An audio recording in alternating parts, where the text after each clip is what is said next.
Okay, here we are, computing for the masses on Thursday already, here on ThinkTech Talks. And today we're going to talk about the games of life. That's what we entitled this show.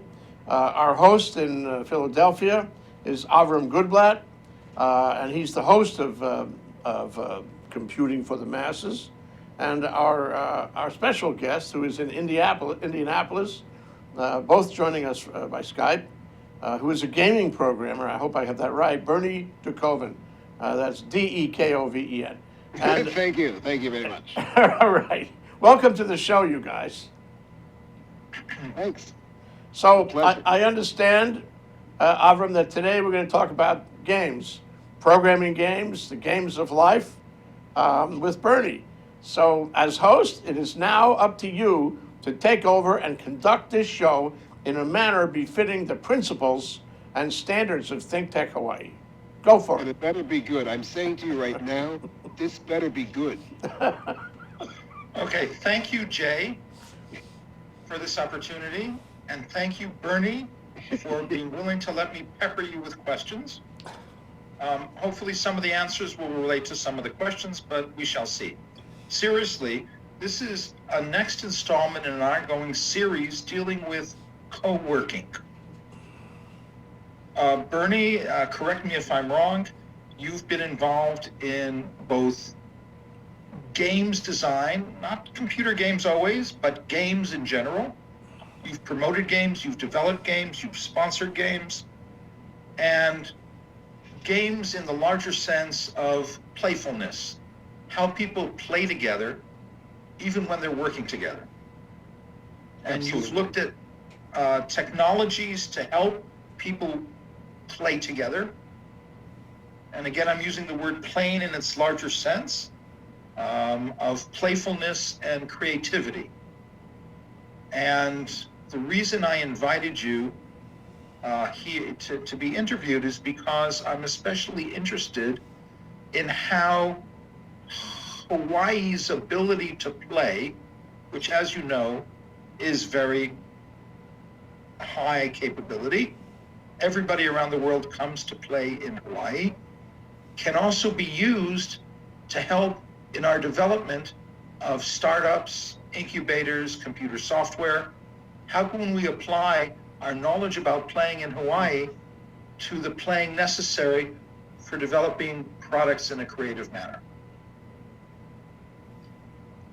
Well, You've worked, one more thing. sure. You've worked with, in this area, with some places that most people might have heard of. For example, Apple Computer, and my favorite, Lego, amongst other places. SRI so you- International, big company, SRI International. I was Yeah. impressed. Doesn't the I stand for international?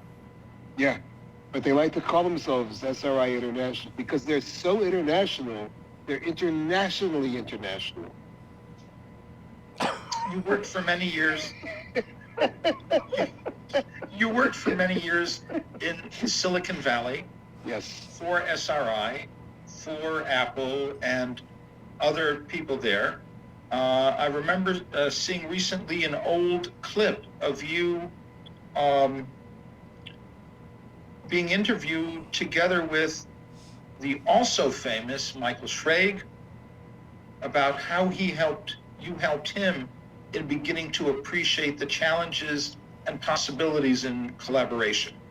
I was sharing minds before he even thought of sharing minds. He wrote a book called Shared Minds. Yeah, I told him what to write. More or that's less. not an exaggeration, by the way. I know. I don't want to talk about it, but that's true. Okay, so what's the question is Hawaii, creativity, come there for small teams incubating new ideas. And you're asking me why they should do that? I'm asking you, how can we apply your knowledge to turn this play capability already in Hawaii toward the kinds of things that you've been doing and applying it to teams and collaboration, software development, and so forth? Okay, let me intercede and say that Hawaii does have a gaming industry here. We have a fellow named Hank Rogers, Hank Rogers is actually Indonesian who made his way through MIT and then Tokyo, and very global guy. He's what do we say? He's globally global, just like SRI. Yeah. Yeah, that kind. Anyway, so he has Tetris, which he acquired from the Russians back met the Russian when, Tetris and guy. he makes Tetris online now, and it's a worldwide game, and it's made him very wealthy.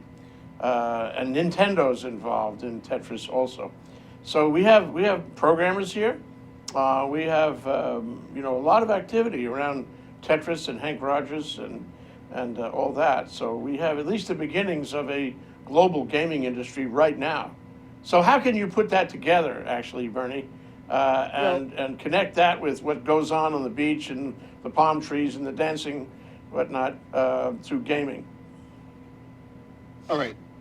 And I have to separate the idea of gaming a little bit, unless I'm not really answering the question. You have to guide me with this, because there's gaming and then there's just a team of people coming together to be creative and to work things out together. Those are two different issues.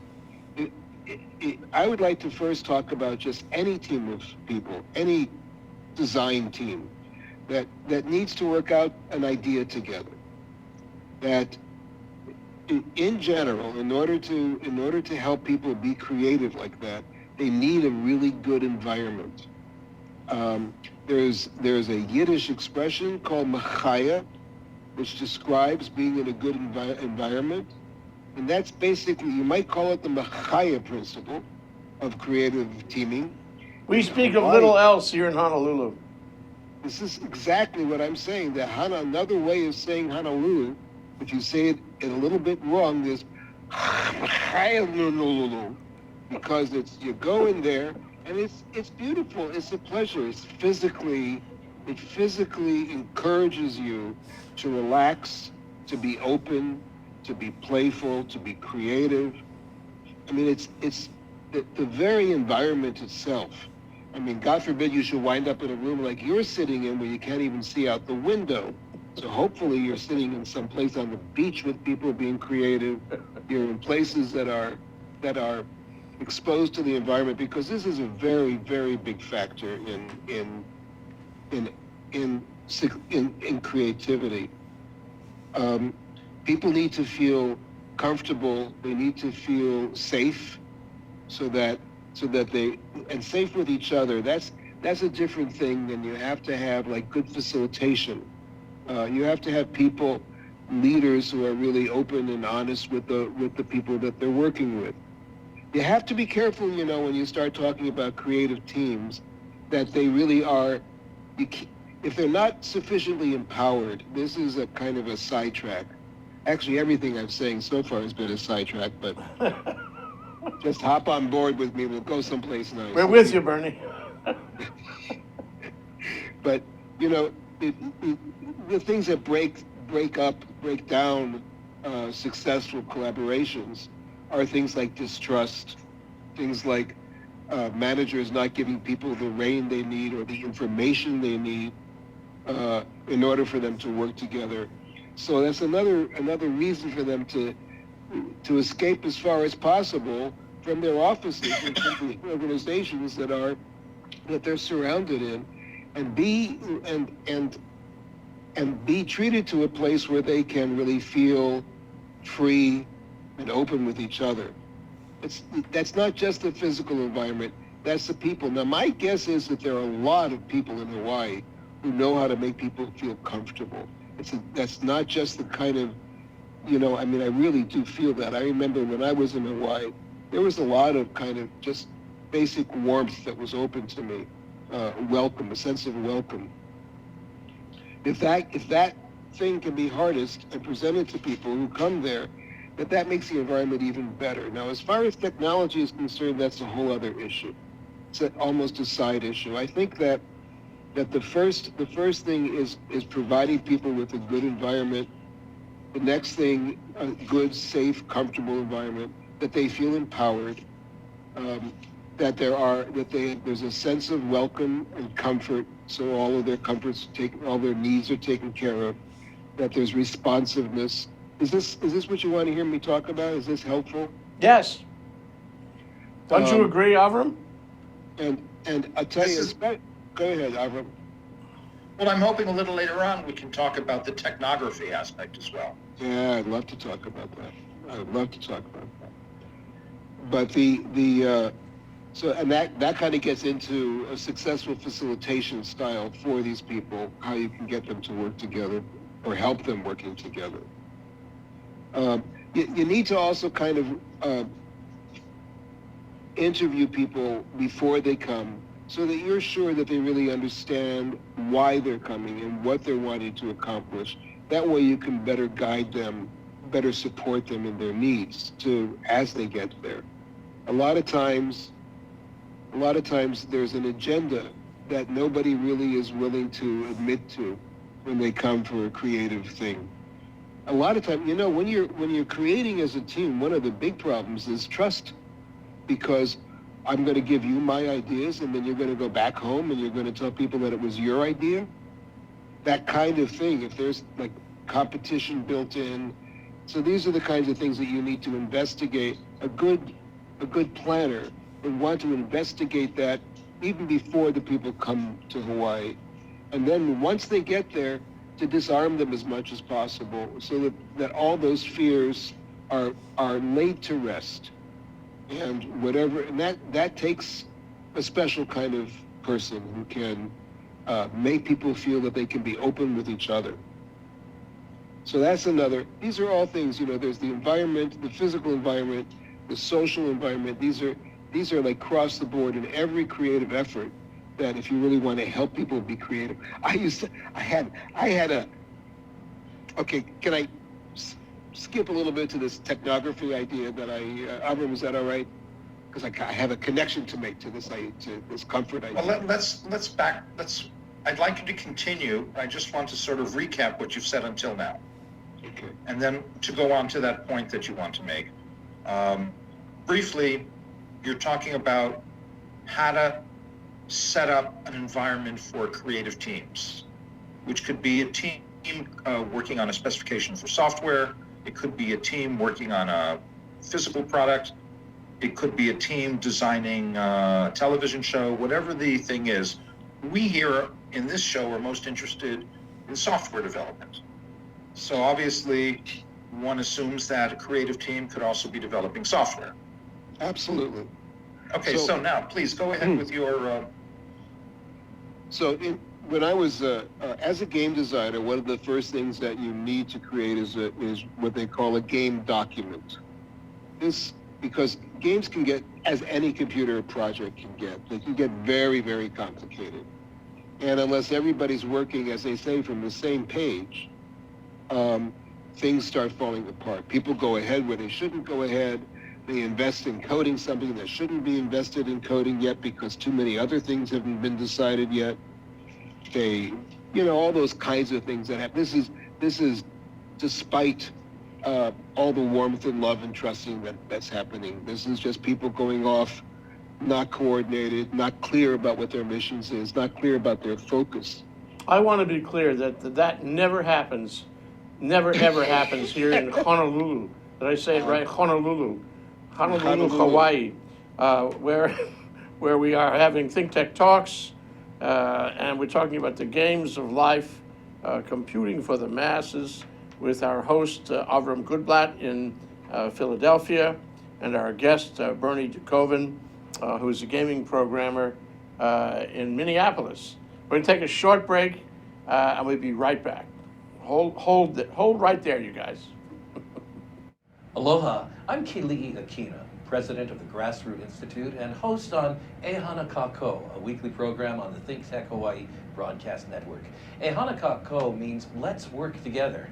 Think of the sad alternative, let's not work together. Here in Hawaii, with all of our diversity and the richness of the people, it's important for us to come together around issues on the basis of what's right and what's good and what's going to serve the common good. And that's what we try to do at Ehana Kako. Every week, we interview movers and shakers, people in government, business, and other sectors of society to talk about how to create together a better government, economy, a better world here in Hawaii that can bless the rest of the world. I thank you for your attention to ThinkTech Hawaii, and we look forward to seeing you every Monday, 2 to 3 p.m. on the ThinkTech Hawaii Broadcast Network. We're Ehana Kako, and we wish you well. Aloha. Hey, we're back, we're live, we're here with our host, Avrum Goodblatt, and he's in Philadelphia. And we have Bernie Dekoven. It's a little confusing about where Bernie actually is.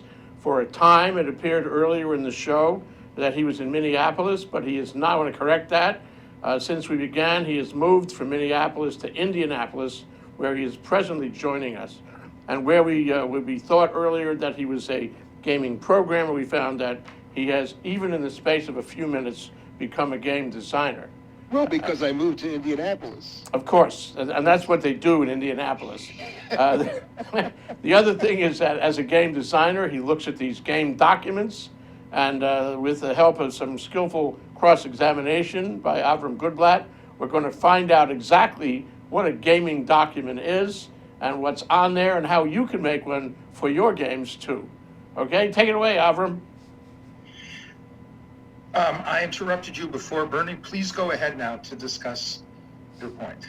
A game document ultimately has everything about the game, every scenario, every moment of the game, when one scene is going to do what happens when this thing hits that thing, when that thing bumps into the other thing, and those people crash into that, and every possible detail of the game really gets worked out.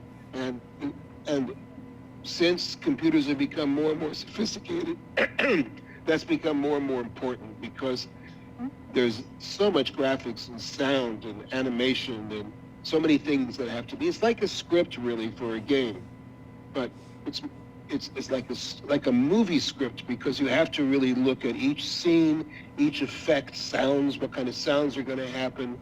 So all these things get written up in a game document, and that game document was kind of the key to my early intervention in a method that I called technography.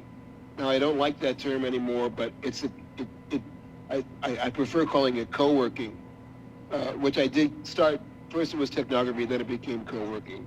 In 1999, I changed its name because technography is too technical. But anyhow, the method is that you have one person who is sitting at the computer and everybody else is watching.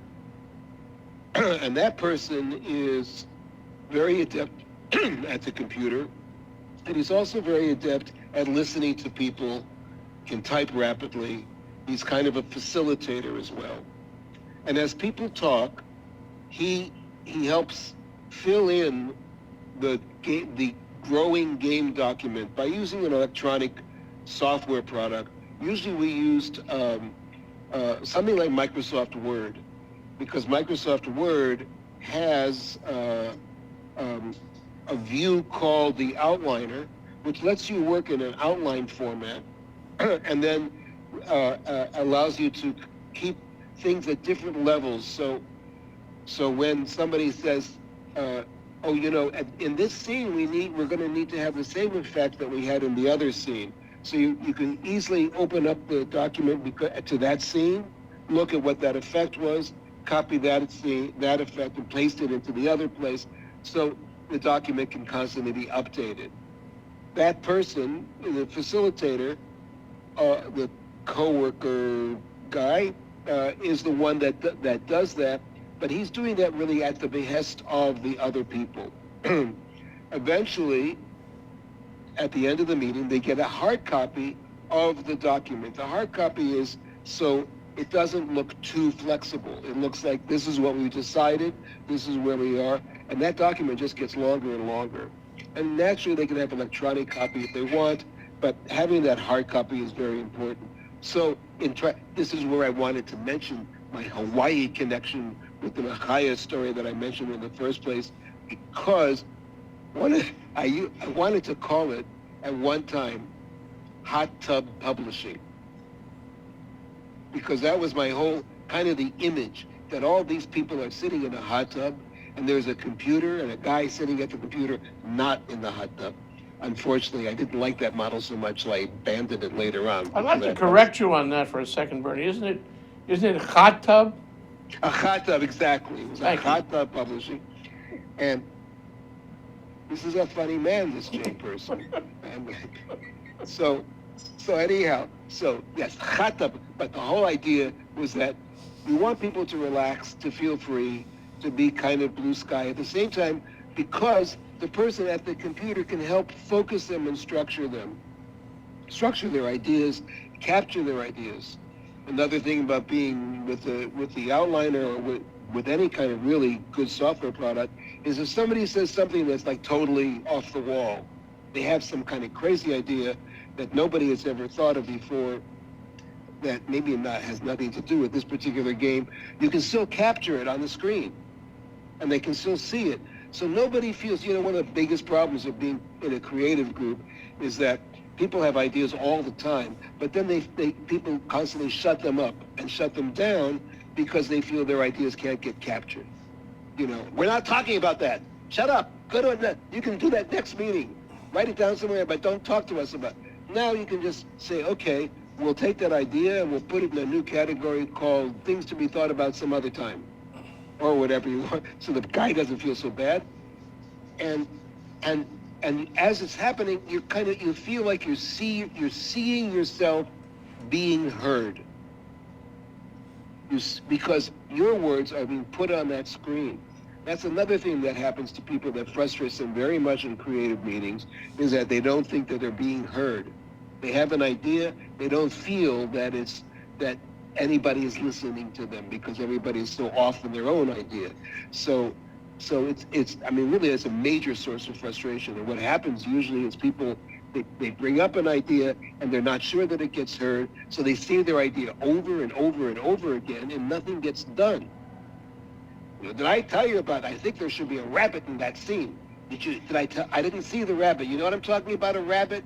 Yeah, a rabbit. So like 3 hours later, and what about the rabbit? I want to make sure that you understood that I was telling you that the rabbit is the difference between life and death in this particular project. If you don't have the, but then if he sees it's on the screen, put the rabbit in the scene, he can shut up and go on to the next thing. This is, it's the kind of simple, using the technology. Is this gaming or psychology? It's psycho gaming. Okay. There you go. I don't know what it is. It's good practice to help facilitate collaborative work. And these kinds of things it's part of, luckily if people are designing a game, they already understand that technology that's their medium. So you can use their technology to help enhance their creativity. And I would recommend, maybe if you want to attract more people to that, is that you start finding people who are already, I am sure there are people who are computer users, heavy computer users, very, very facile at the computer, to kind of help use them, to train them to be able to take directions from somebody else and use the computer to drive the computer for them so people can have their hands off. It's important that they have their hands off their computers, because once their hands are on their computers, you can get lost. They get lost in what they're doing in their computer. And it's much more difficult to maintain that focus. And also there's the palm trees and the coconuts, and look at that girl going by with the gorgeous whatever. And that is why they're in Hawaii in the first place. And you don't want them sitting down at their computers and looking all the time. Bernie, I have a question for you. I have an answer for you. Would you like to do the answer first or the question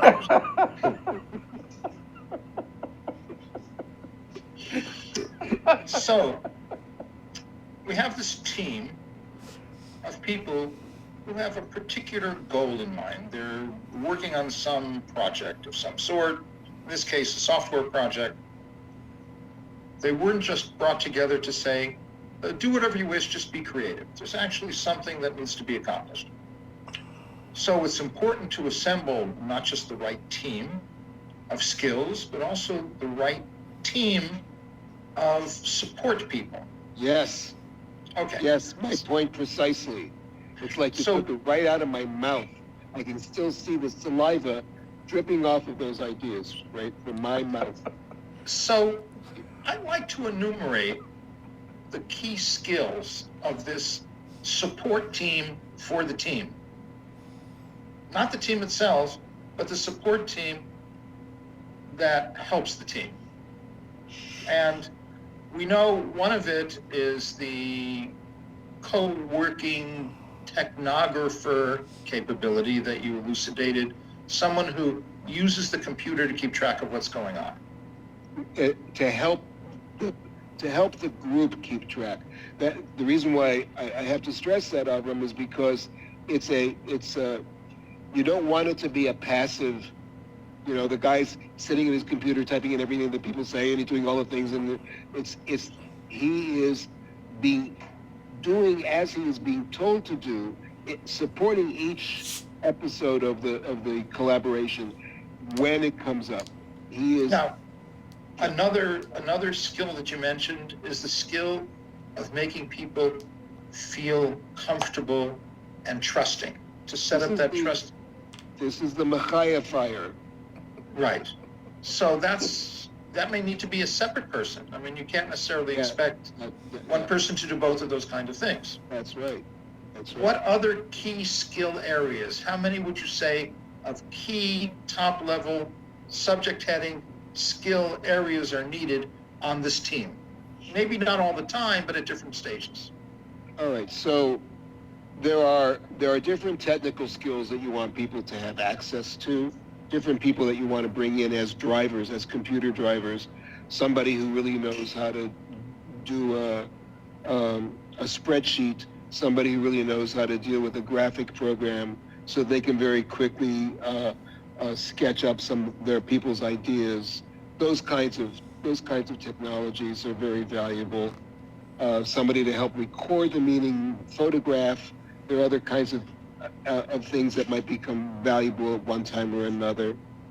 You need a meeting planner. You need somebody who makes sure that the food needs are met, that they have the dietary needs are met, that there's always something to nosh and something to drink and some comfortable, and the room is comfortable, and all of these comfort issues are really central. It's good if you have somebody, all right, so other functions that I took when I facilitate meetings is to bring in good toys for people.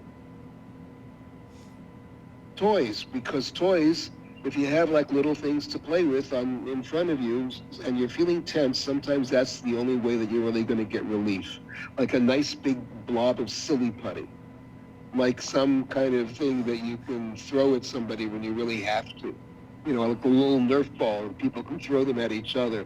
Oh, I once did this thing where I found these sticky. There's like these sticky toys that stretch, and you can kind of slap them down, and they'll pick up things, or you can slap them at a wall and they'll stick on the wall. And I brought them into a group, and during after about 20 minutes into the meeting, somebody started throwing his up onto the ceiling, and it stuck onto the ceiling. And in about 5 minutes, everybody threw their sticky thing up on the ceiling. And for the next hour, we were all waiting for those things to come down. And it was so perfect because it provided a way a kind of playful perspective on the process. It broke tension because when you get too focused and too creative, too focused on the product, which is what happens in every kind of creative session. When you get you lose your focus on the process, on the people that you're with. And so people become less able to work with each other, and hostilities start growing. So little things like games and toys to break that tension to keep people feeling loose and happy and comfortable and creative. So one thing you want them is to be heard. Another thing is to help them stay on task and support that work. And another thing is just kind of to keep them a little playful and make feeling good about each other. Let me take a moment and just capsulize that. They should feel good about each other. They should have games and toys. They're comfortable with the furniture and the people. They should have a lot of food, all kinds of food, and Oh yeah. and they should be free. They should feel free to throw the food on the ceiling and then feel free to watch when the food comes down from the ceiling. That's right. And I it's wasn't called saying create. food. But what I didn't hear you mention yet is in this team that Avrum asked you about. Is there anybody can actually code? Well, maybe you just haven't gotten to that yet. Is that important here? Well,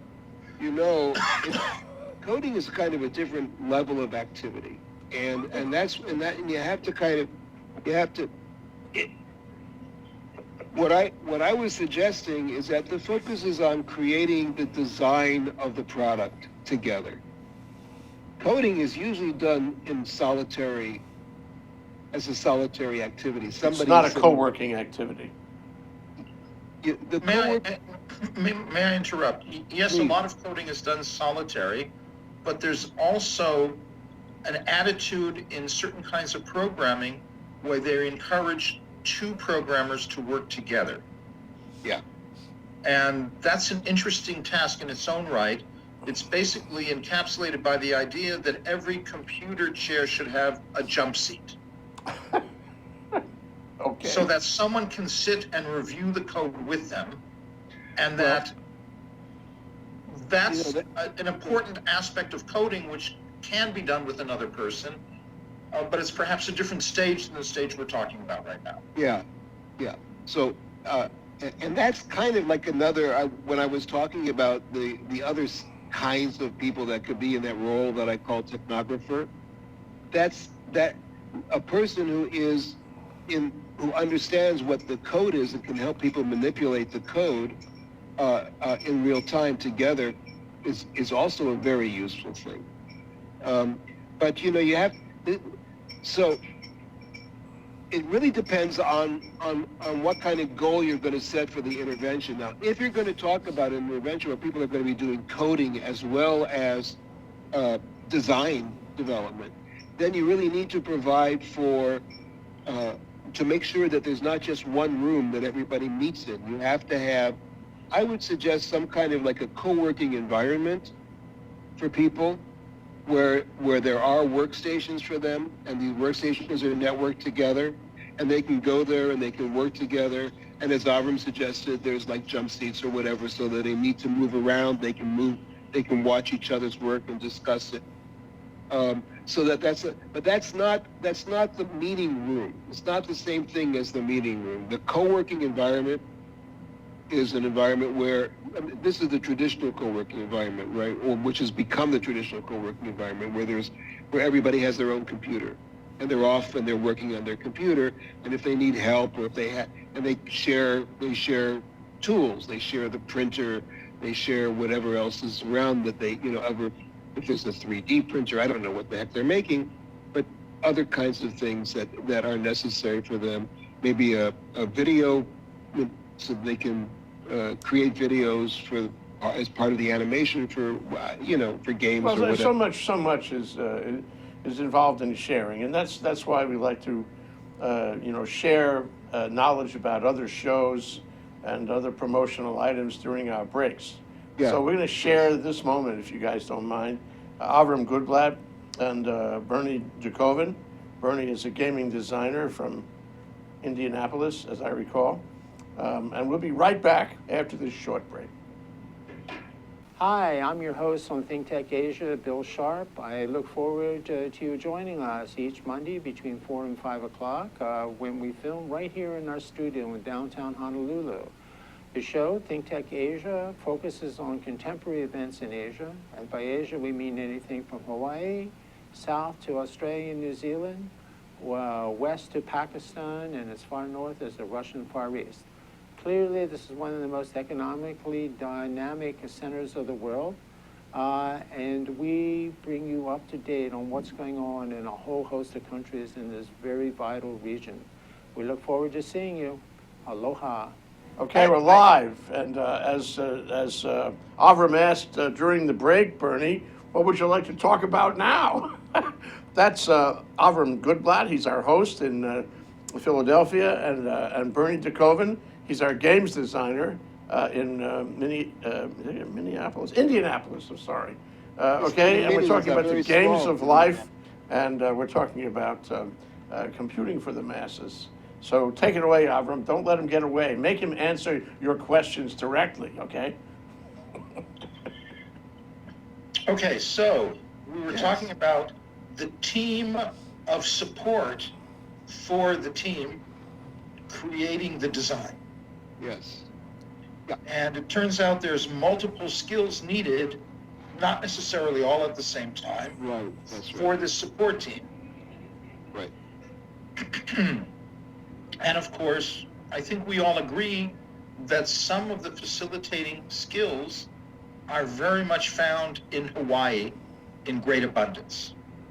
Yes, and I'm sure there are others similar. There are others, I mean, there's people who do animation, who do cinema, who do movie making.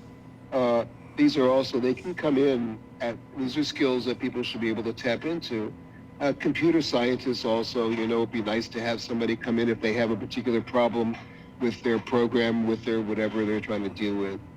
And I also, near the end of this conversation before, we were talking about the needs to have at least two different kinds of environments for the group, the physical environments.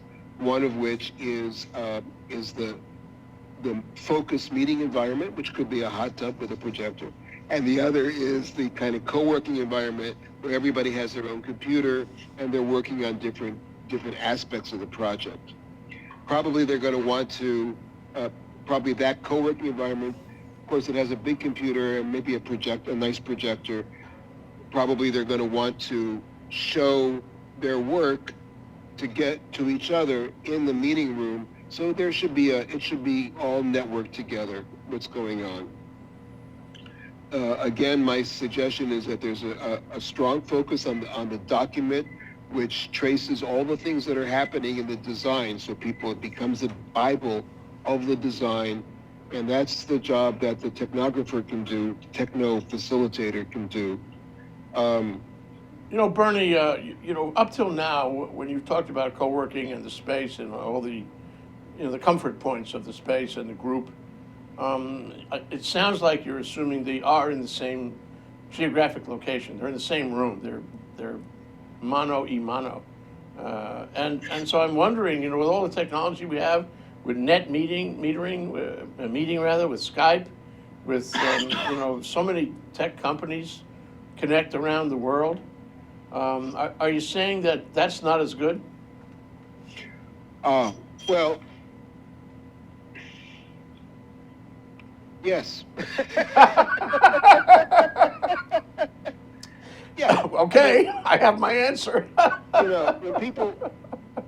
when you're really trying to work on ideas together, the best is when you're physically present with each other, because you see there are all these kind of signals that people give each other that can't be really translated into that get interrupted by the technologies of virtual reality. So, I mean, you can't. I can't see your body language that well. I can't see what you're doing to yourself below the table. I'm sorry, I didn't mean to cry. But I can't really feel your presence, your personal power. I was going to say that if there was one thing that I really wanted to mention is how important playfulness is to creative work. And playfulness is a really multidimensional kind of experience. It's physical, it's social, it's mental, it's emotional.